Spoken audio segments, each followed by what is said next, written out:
நோம்பு திறக்க மஸ்ஜிதுக்கு போயிட்டு இருக்கோம். 29ஆம் நோம்பு இன்றைக்கி. நாளைக்கு 30ஆம் நோம்பு இருக்கா இல்லையாங்கிறது நோம்பு திறந்ததுக்கு அப்புறம் தான் தெரியும். வெளிநாட்டை பொறுத்தவரை குவைத்தில் நமக்கு இது கடைசி நோம்பு. இங்கே மஸ்ஜிதுக்கு மேடம் சாப்பாடு கொடுத்துருக்காங்க, இன்றைக்கி ஒரு ஆள் சாப்பிட்ற மாதிரி. இப்போ கூட்டமே இல்லை, இன்னும் கொஞ்சம் நேரம் அவ்வளோ கூட்டம் வந்துடும். ஏன்னா நாளைக்கு நோம்பாக இருந்தால் இன்னும் சூப்பராக தான் இருக்கும். ஹபீபா இப்போ தான் வராரு, வந்தோடனே கையை கழுவிட்டு அப்புறம் தான் என்ட்ரி ஆவார் தலைவர்.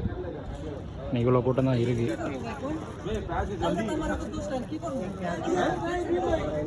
யூஸ் ஆகும்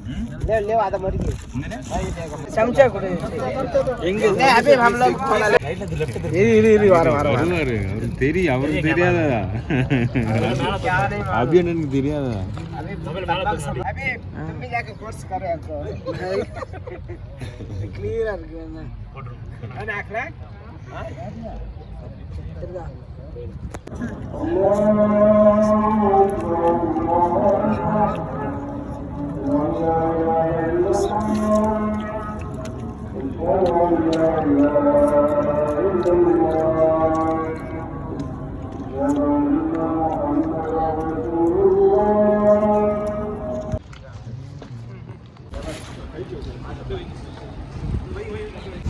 வானத்தில் போறையே இல்லை, நாளைக்கு நோம்பு தான்.